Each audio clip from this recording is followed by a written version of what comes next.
Ngayon, nangako ako noon, and remember this, may budget na dyan. Ang nangako, hindi sila, ako. Nadagdagan ko yung sweldo ninyo. Wala sa budget, sabi ko kay Secretary Joke, no, mapahiya ako sa mga sundalo. Sabi ko, you have to look for a way. Starting next month, incremental increase ng sweldo ninyo. Pangako ko, dublado.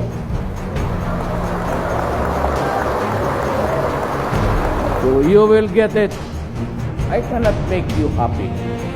But ito ang guarantee ko. Remember this afternoon. I can make your lives comfortable habang hindi kayo magtatrabaho pa tayo. Thank you.